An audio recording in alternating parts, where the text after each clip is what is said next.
Hey guys, Jamison1 here, and I'm filming today, not with my computer for this one, but with my phone, because if you were paying attention to anything from Pokemon earlier, you'll notice that they started basically telling us all about their whole Pokemon 20 movement, the train on thing.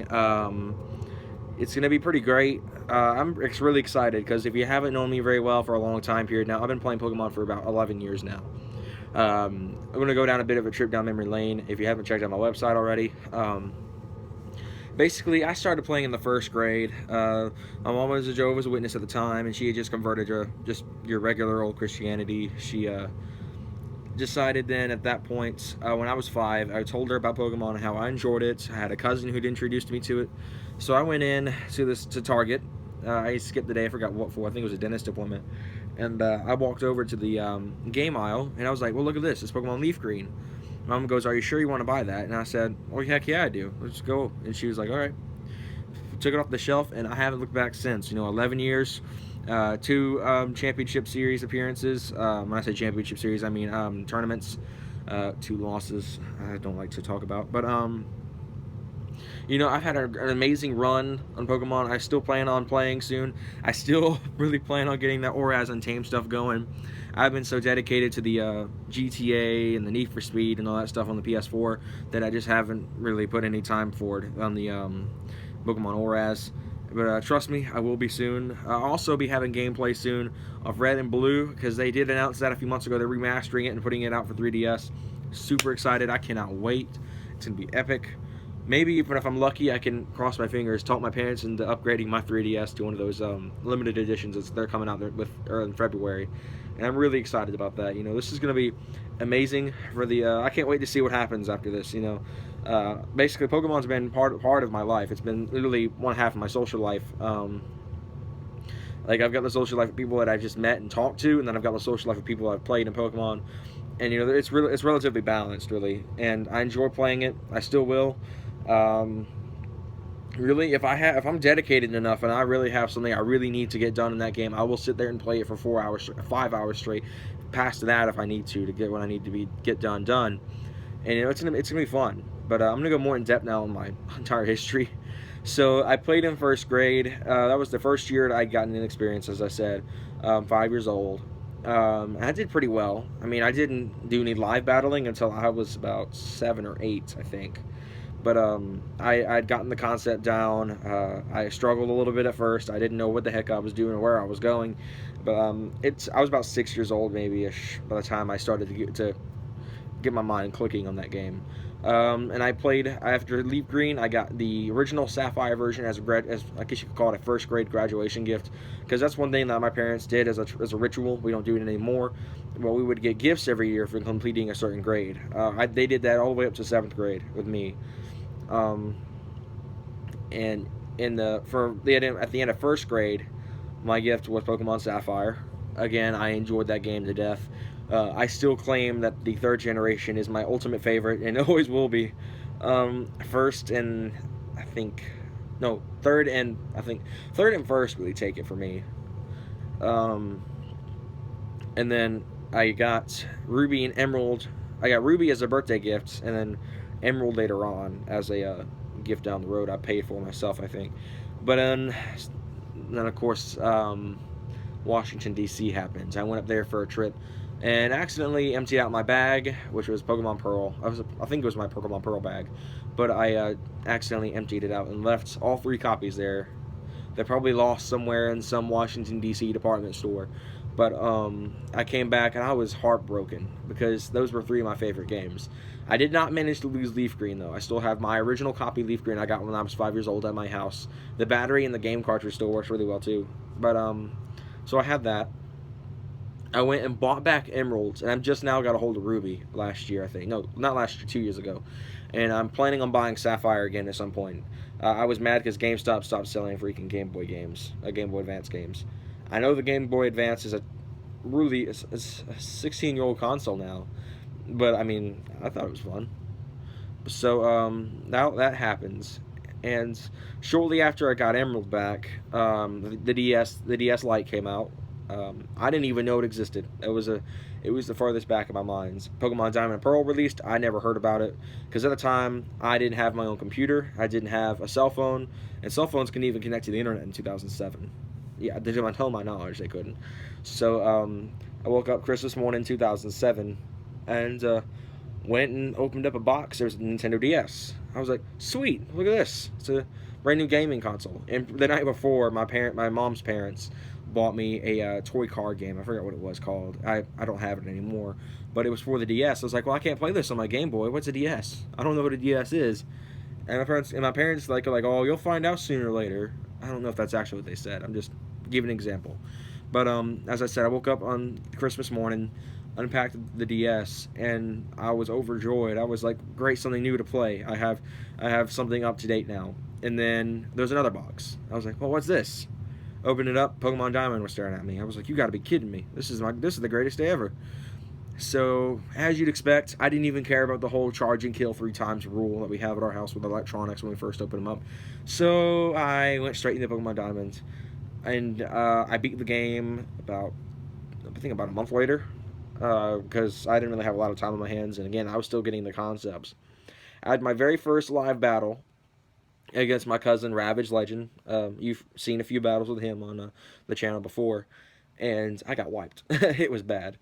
But I mean, I was still a battling. I was still a battling rookie. You know, I still hadn't. That was my first live battle. I mean, I didn't really expect to make it too bad. So I practiced some more, and I still to this day cannot avenge that loss in Diamond.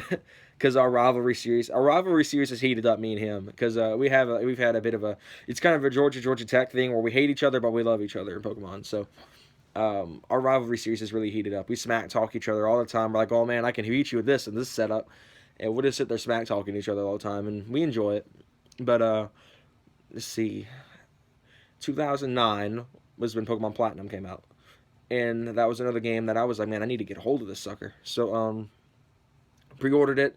I have my figure somewhere in the house, but again, I was really overjoyed for that one as well. Um, Got it, and I remember this pretty well. It was my DS Lite again. I picked it up. My light went red and started flashing as I put the game cartridge in, and I never got a chance to start. I never got a chance to save. So I had to go home, charge my DS back up. I was so mad, and then I got to play it. I beat the game about 3 or 4 weeks later, and another game beaten was next, and then Heart Gold. Oh, I've got so many stories about that game. It came out in 2010. I had my DSi. No, I still had my DS Lite at the time. Because it takes me years to upgrade. Like I've had the same 3DS XL since 2011. But I picked up my DSi XL. No, it was my DS Lite still, and played through that. I did not even get through the game before my DS Lite decided to crap out on me. My down button on the D-pad got jammed, and I couldn't do a thing about it. So we sent it up to Nintendo for repairs. I didn't get to play Heart Gold for a whole month or so. Got a new system back. Went immediately back to where I was. And I went and finished the game. I went and tore up some pretty good stuff. Not like, I guess you could call it the post game. I'm not sure, but it was pretty fun. And so I decided, I was in 5th grade, so I told my mom I want to go to a Pokemon tournament. I want to try this stuff out, get me into competitive. So we went literally the last day of school. All of my parents were there. I did the 5th grade walk. I came to my parents and I was in tears. I mean, it was a sad but a good day at the same time, because half the kids I don't even keep tabs with anymore. I mean, I'd like to talk to some more again, but I mean, not gonna happen probably. But anyway, back to the story. I was in tears. My mom goes, "All right, we're heading up to Mableton." I don't think it was Mableton. I think it was Gwinnett, Georgia. They had the Southeastern Regionals. So I was like, "All right, let's hit it. Let's hit the road." And we hit the road. About 2 hours later, we got to the Gwinnett Center. Not for the tournament, but we just checked out the venue and stuff. We checked in at our hotel. We went and went to the Johnny Carino's that was down the road, my mom's favorite Italian restaurant. We ate there the night before. I was getting calls and texts from everyone around here in my family that was just like, "Good luck, Jordan. Go get him." All that good stuff. Next day, I wake up. I'm pumped. I'm excited. I pick up my copy of the game. We head up to the arena. I'm there about 2 hours early for the tournament. I'm going through there like should I run this? Should I change anything with this team? And I decided just to run with what I had. Worst decision I ever made because 99% of my team was dragon types. I had my starter Pokemon and then I had 5 other dragons. So we walked in and I checked in and got set up on the table for the first rounds. And at the time, they didn't let you use your own consoles. They had like specific consoles they ran. And I wonder if this my incident had something in part to do with that. But I plugged my cartridge in, but the thing wouldn't read my cartridge. So I was freaking out. I was panicking, and my psyche was screwed. I mean, like I was gone. So we finally got settled in. I finally got my match started, and I put up a decent fight. I mean, I think it was like 2 to 4, and the 4 was the highest you could get in KOs and tournament play. So I mean, it wasn't that bad, but I walked out teary-eyed because it was heartbreaking for me because I burned so much time preparing just to get my butt whooped in the first round.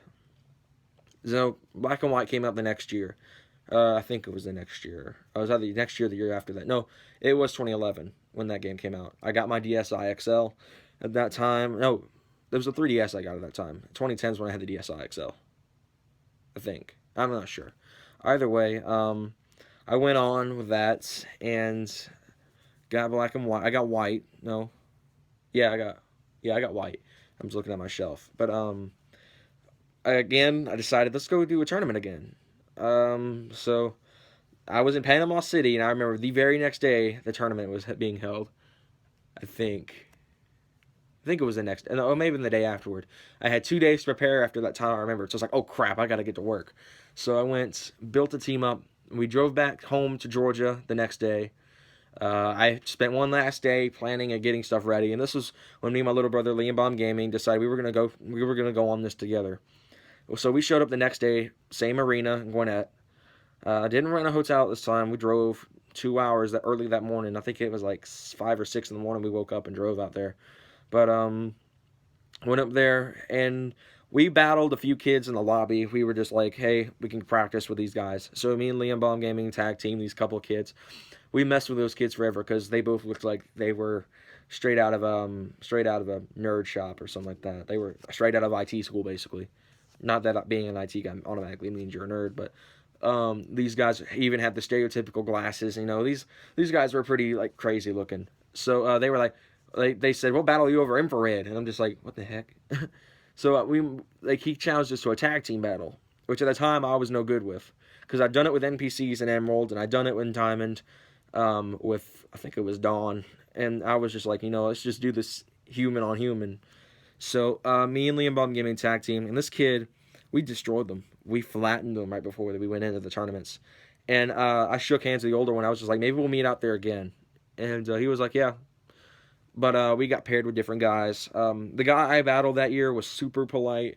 I wish I could have gotten his friend code because he was a great kid. He was super nice. Me and him had the same issue. We both spent like 2 days preparing for this thing, and it was down to the wire. It was 3 to 4 was the final, and I was like, crap. That's two times in a row I've gone here and lost. I still have the picture somewhere on my Facebook. I'll have to find it, but it was enjoyable. I had fun. And it's gonna be hectic when I come back. I'm gonna try to make a comeback this year, 2016, and hopefully it'll be my year. I've, if you haven't known already, I went 45-0 for a very long time in X, and I've developed a really great streak in ORAS. So hopefully with 2016's rule change and all that stuff, I can take advantage and land some hits and maybe can make a name for myself in this one. So yeah, after Black and White, I got Black 2. Played through that. I didn't even bother with competitive because I was like, I've lost 2 times in a row. What's the use of going to another one? Same story with X. I got X. I was like, I ain't going to no competitive events. I wanted to at the time, but I just didn't have a ride because they switched the venue from Gwinnett to Athens, Georgia, which is probably one of my least favorite cities in the state because University of Georgia. I'm a Tech fan. Either way, so none of that happened. And this year, it's being held in Athens again in April, I think, and I'll have my driver's license now. I have my driver's license now, so maybe I can go up there myself and drive all the way up about 2 hours to Athens, try to whoop some butt, take home a Southeastern Regional title, come back home and go to sleep. But fingers crossed. So that's my story on Pokemon, and I'm really excited to see how this Pokemon 20 stuff goes down. It's going to be great having all the guys come out, and And I've already seen some of the tweets from some other YouTubers that went through their memories and stuff, and I was like, you know, why not? So I made a whole video on it. So that kind of says something. But anyway, thank you guys for watching this Jams One video. Thank you guys again for the support of the channel. I promise sooner or later Pokemon videos will be back. I have to figure out what I'm going to do with my DS right now because it's been acting weird lately. Not like software issues or anything, the battery, for whatever reason. So anyway, like and subscribe for more. Let's see 20 more years, Pokemon. Let's see you do it. And I'll see you guys in the next one. Take care.